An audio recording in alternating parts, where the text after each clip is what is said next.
Hey everyone, Spicy Toast Gaming here. Hope you're having a great day. Hope this video can make it a little bit better for you. Today we're going to be showing off my favorite build for Viktor. Now we have Viktor at 6 stars, but the build we're actually going to be using doesn't really matter if you're at 6 stars or not. It's still a great build. But for the powers, just in case you need a refresher, so 2-star, when you summon a created unit, grant it augment. So when you play a created card, grant me 1 power.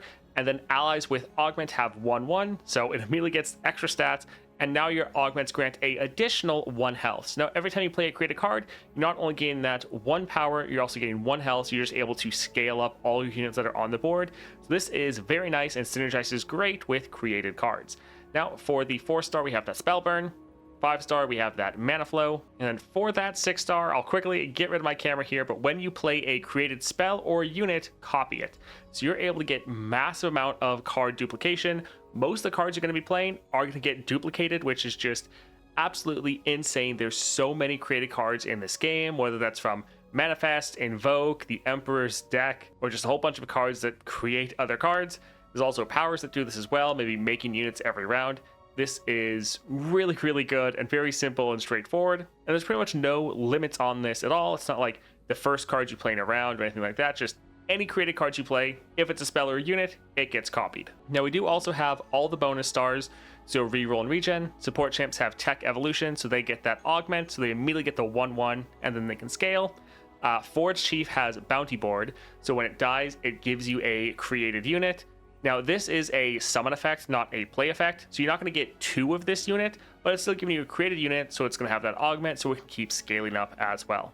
Now, followers you acquire in adventures have tech evolution, and it's kind of funny that this is just a flat-out direct upgrade over the Heimerdinger star power, or star of discovery, because for you, it's just all followers you acquire in adventures get this tech evolution, so they get that augment, whereas for Heimerdinger, I think it's like followers you acquire that cost 3 or more.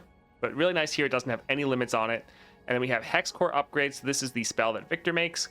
It gets the hand sensor, so it's just buffing up your top deck. So overall, pretty simple and straightforward, mostly just trying to give a lot of units that augment. But augment is so powerful, you scale up your units massively, especially the more created cards you play. Then with your 6-star, since you're able to double your created cards, you also double the stats your units get from this augment. Now for the build we're going with, my favorite build for Viktor. Now I'm not saying this is his best build, just that this is my favorite build for him. So going with the Pack Powder Plunder, I cost 2 less. I have 1/1 for each different round you damage the enemy nexus. Now since we have that spell burn, anytime we play a spell, we're damaging the enemy nexus. So this Plunder effect is incredibly easy to get off. And we can consistently play Viktor in the first turn, especially with the 2 other relics we are going with. So perfect tech score, this is Viktor's epic relic. Power, so this is always going off even if Viktor's not on the board. Round start, create a Hex Core upgrade in hand, and now your Hex Core upgrades have stopwatch and can upgrade any ally. So these are the effects that Viktor is already making, but now you're making one every round, even if Viktor's not on the board. Now if Viktor is on the board, he's going to be making one as well, so you're just going to get multiple. Now this is going to be a created card that you can play for free. So as long as you have a unit on the board, you can play this for free, get your plunder off to try to get your Viktor going. But also these are going to be doubled because you're a 6-star, and it's just giving you a ton of created cards. We're also going for the Spellweaver's power when you gain the attack token. So it's a little bit more limited than the Hex Core, but when you gain the attack token, create a random spell that costs 2 from your regions in hand. It costs 0 and is fleeting.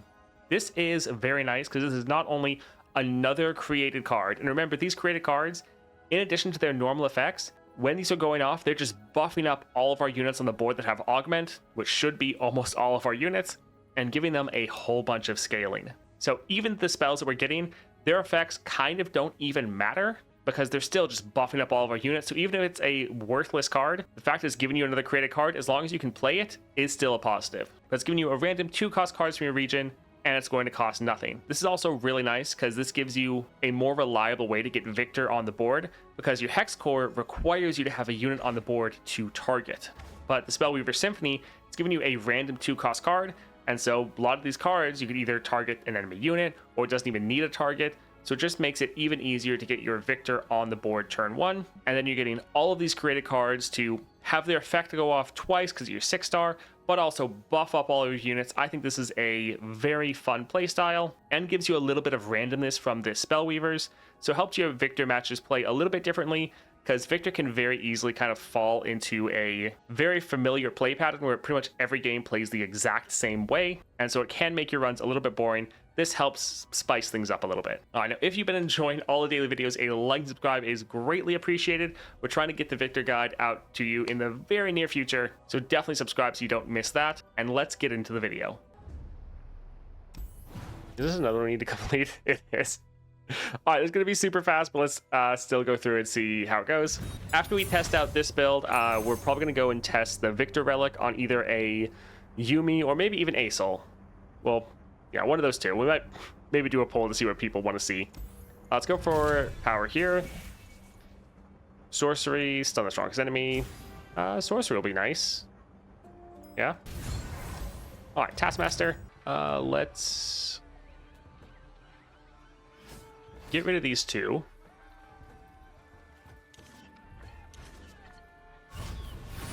I mean, you can use the relic on pretty much every single champion. So many people have extra synergies with it.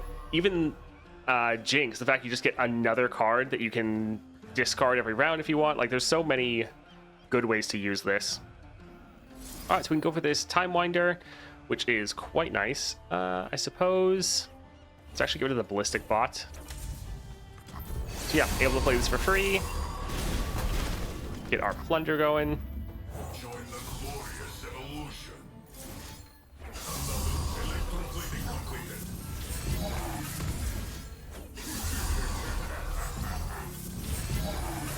All right, pretty good. We're already like overkilling the Nexus because they just have not that much as far as stats, but yeah, overall this seems pretty nice. GG. This actually isn't bad. Manifest an epic card from your regions, but do like the droid. I think we'll try the Benefactor.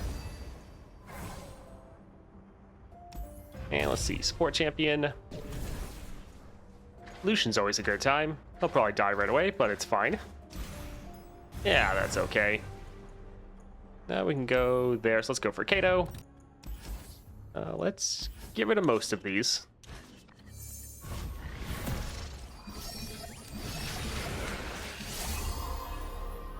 Having another created card is really nice for that Plunder. With utmost efficiency. Yeah, I think this is probably still going to be my preferred Viktor build.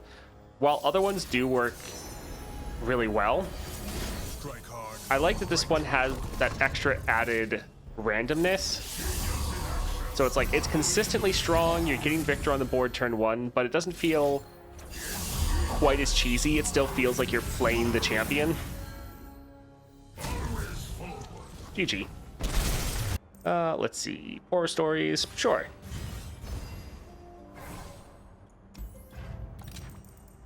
Divine Draft is pretty nice. I think let's do a reroll here. Summon a unit without playing it. Granted Spirit. Sure. 0 cost, time, and dedication. That'll be very nice. And let's buy 1 copy of this just for a little bit of extra draw. Gwen's Finesse. Interesting. All right, Legion Marauder. Let's get rid of a couple of these.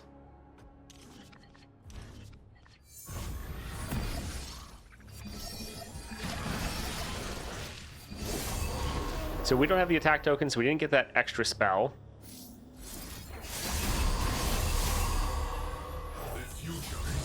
But still fine. You know, let's... Yeah, go ahead and go here.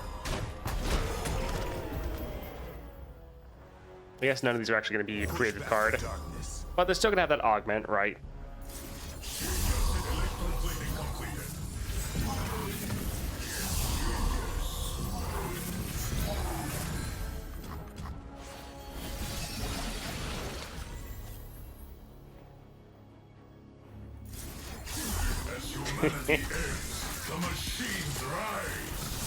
They released like 10 constellations for PNZ champs.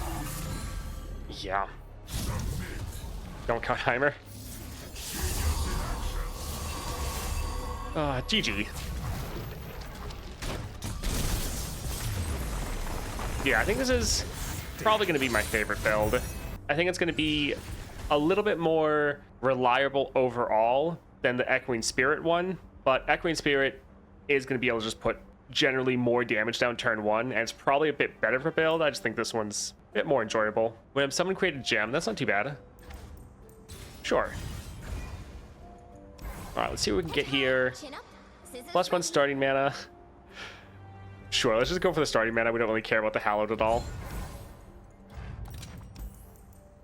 Yeah, we can give it this one. And let's go for Tom Kench.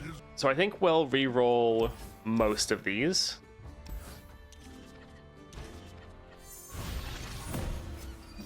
Kind of wish Aftershock was his champion spell. Oh, we didn't get the attack token. Oh well. The time of machines is now.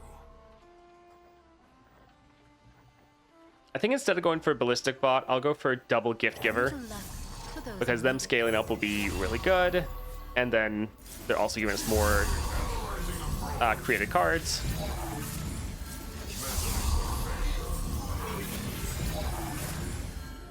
We could trigger their Fated. Sure. Humankind must realize its full potential.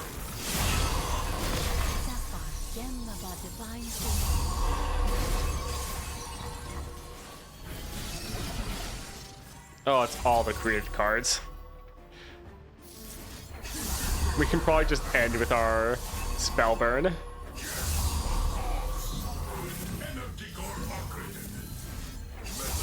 But yeah, the amount of scaling you get is just fantastic.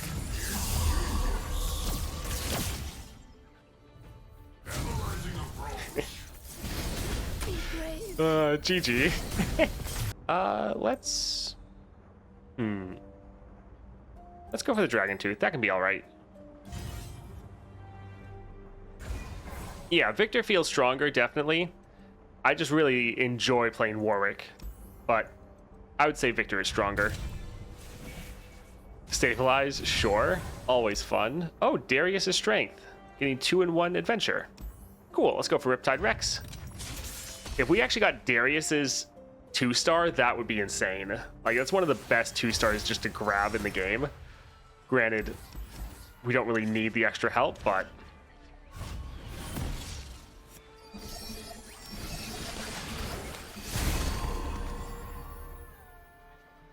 Alright, perfect.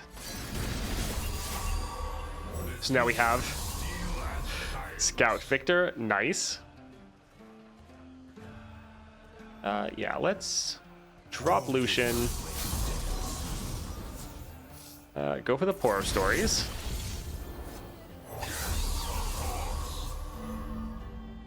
And we can start buffing up. We must improve.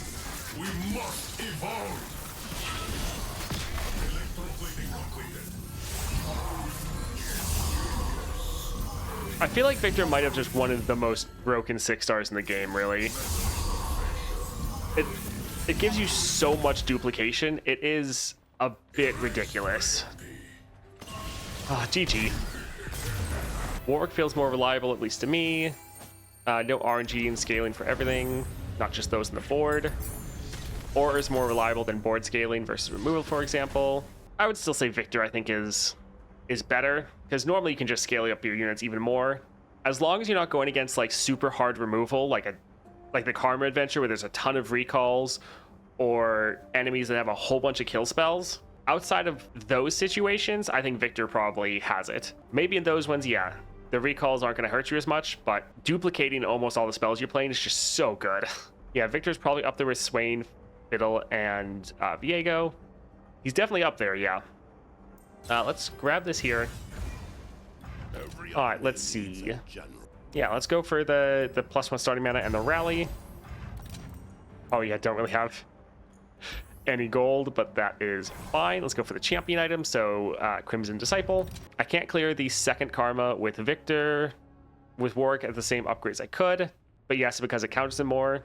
Yeah, the Karma Adventure really sucks for Viktor.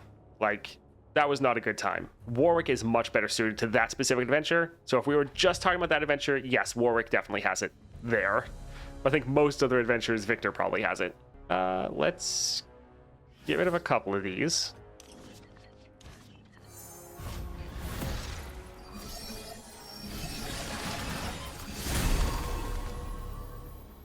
Grant an ally, curse your opponent with suppression. Sure, that looks fun. Also, they're gonna get like a 4-cost suppression. Yeah. The future is steel and science. Yeah, let's drop Lucian. And we can drop this here.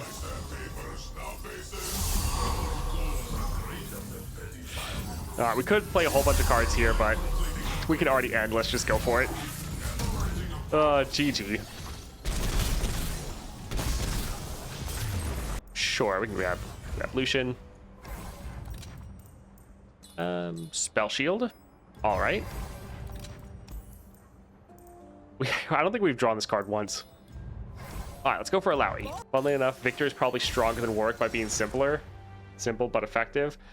That is true. To actually get the most out of Warwick, you actually do need to think a decent amount. Don't have Spell Weavers yet. I was using Vane's Relic. Yeah, it's not bad. If you have Viktor at 6 stars, you probably just want to go for the Echoing Spirit. Yeah, let's get rid of these two.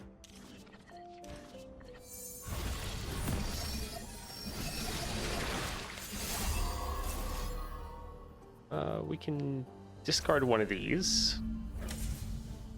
Nice. Yeah, I really do like the Spell Weavers. I like that small amount of randomness. I think it's a fun time. We can drop this here. Our goals are greater than petty violence.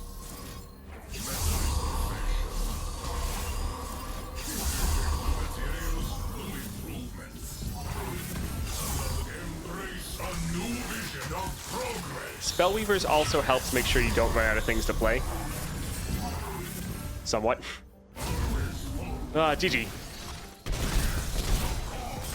So that was obviously overkill for this adventure, but still a lot of fun. I think this is going to be my go-to Viktor build for most situations. I like it's a very general, balanced playstyle for him.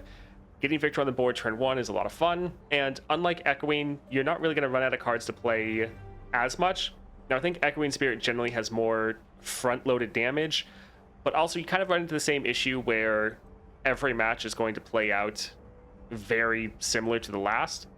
And with this one, with the Spellweavers, having that little bit of extra randomness is nice. It's another creative card that's going to go off again with your 6-star. So it's able to get your whole board that extra 2/2. It's fun to play with. Could other builds be a little bit stronger? Yeah, but I think overall it's probably going to be my general Viktor build that I think is the most fun to play and still very strong.